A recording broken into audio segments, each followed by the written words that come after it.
Hi there, and welcome to another episode of the Clinical Career Collective SOAP Notes. For those of you new to us and our mission, C3 is a professional development community for the mental health professional at large. We are here to support you so that you can learn, advance, and become the clinician the world needs now. You can find us at our website, www.clinicalcareercollective.com, and our YouTube channel, SOAP News. Of course, we are extending an invitation to you to join our C3 Facebook page at Clinical, 2 Professional, and our LinkedIn specialty page at Clinical Career Collective. Hello, I'm Amity Cooper, your host and creator of SOAP News. As a trained clinician, I really benefited from applying the SOAP Note method in my practice. So when I started C3, I thought it would be kind of fun to craft a blog series that incorporated the same principles as the SOAP Note. What better way to get updates, tips, inspiration, and reviews about relevant, on-point clinical and business topics affecting our industry today? Today's SOAP Note is about making teletherapy work for you and your client. Given the need for virtual consultations in this pandemic and beyond, as therapists, we need to be able to turn to what is normally an in-person session into an equally viable session without sacrificing quality of care. As previously mentioned, teletherapy or telepsychology or remote therapy is now a necessity due to the safety restrictions brought about by the pandemic. Although it has been available since the early 2000s, most practitioners and clients prefer in-person sessions. After all, one of the basic pillars of communication in psychotherapy are our nonverbal cues and how they reveal a lot about a person's psyche, if not more than we actually verbalize. What we saw and experienced in 2020 was the great experiment unfolding. In this transition from in-person to online, there was a great deal of fear and trepidation that the work wouldn't be up to par, that clinicians would miss out on those cues, and the clinician-client relationship would be put at risk. Research from the last 20 years has shown, however, that teletherapy is as effective as in-person sessions. The mode of therapy does not really matter as much as establishing a strong therapist-client alliance. The results are in, and it shows that teletherapy sessions are just as effective as in-person sessions. However, the face-to-face interactions are still strongly preferred.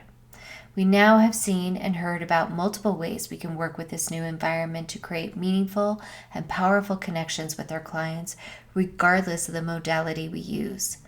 Once considered a less than desirable option, telehealth has become the new norm in today's mental health field, so let's examine some of its benefits. Number 1, offering teletherapy as an option can widen the scope of your practice. Given the shortage of mental health professionals and the fact that at times clients have to shop for therapists until they find the right one, remote therapy reaches those clients that may not have access to professionals in their area. There may be an actual shortage of qualified and trained pros willing and able to serve a particular population, so telehealth can bridge that digital divide. Number 2, teletherapy can be done by both client and therapist in the comfort of their own homes. For some clients who are therapy adverse, especially for those with mood and anxiety disorders that make attending sessions difficult, teletherapy makes it more accessible for them. Number 3, it smooths over the therapeutic effort for both clinician and client. Clinicians can market and promote themselves with more flexible hours and more treatment options. Clients can feel relief of possibility being seen sooner because they don't have to deal with scheduling conflicts.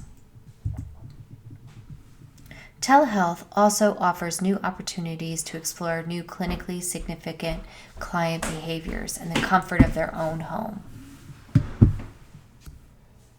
We may not be able to see our client Teletherapy also offers new opportunities to explore new clinically significant client behaviors in the comfort of their own home. We as professionals can observe unseen or experienced everyday behaviors that clients exhibit with fresh eyes. We may not be able to see how a client crosses or uncrosses their legs, yet we will be able to gather information in other ways, such as their tone of voice. A word of caution: holding therapy sessions at home poses some boundary issues.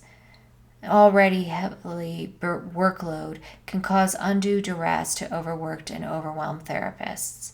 Those who seek their homes as respites from emotionally heavy workdays may find it difficult to unwind and turn off their therapist brains, and might want to consider limiting virtual sessions to just a few times a week and with protective barriers in place. Practitioners are not alone in experiencing stress, loneliness, anxiety, and uncertainty.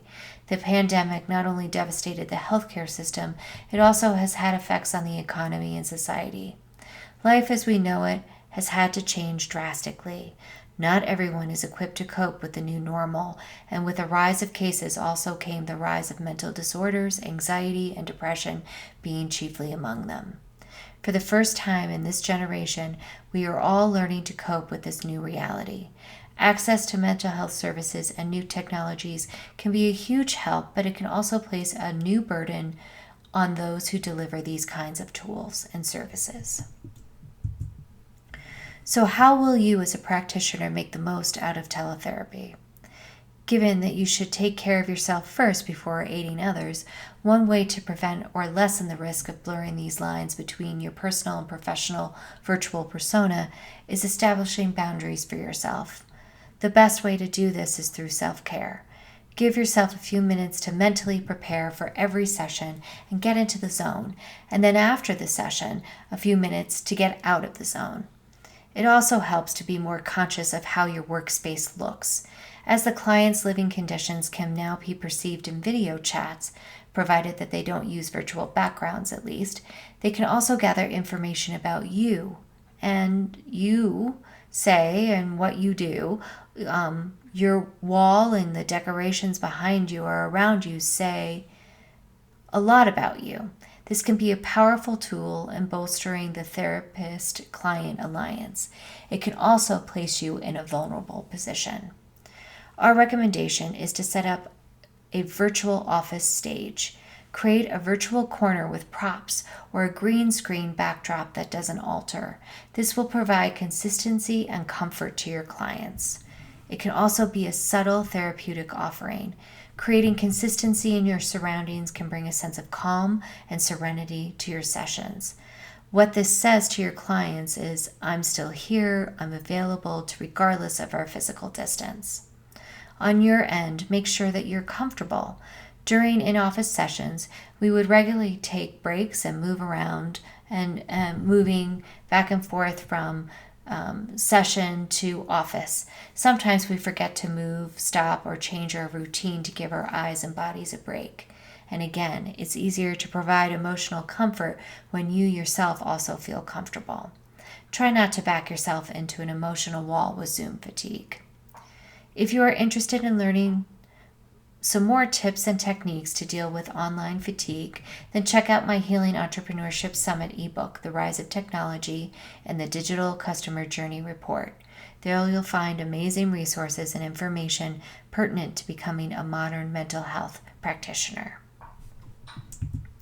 Lastly, if you're interested in learning more about the new and cutting-edge technologies affecting our mental health practices today, then I invite you to register for our monthly S.O.A.P newsletter. With this subscription, you will receive a monthly review of all of the weekly S.O.A.P notes, gain access to members-only interviews and conversations with special guest speakers, and you will have the chance to purchase our monthly S.O.A.P box that contains products, coupons, and discounts to all our mentioned items reviewed during the S.O.A.P note recordings. Thank you so much for joining me, and I will see you next time.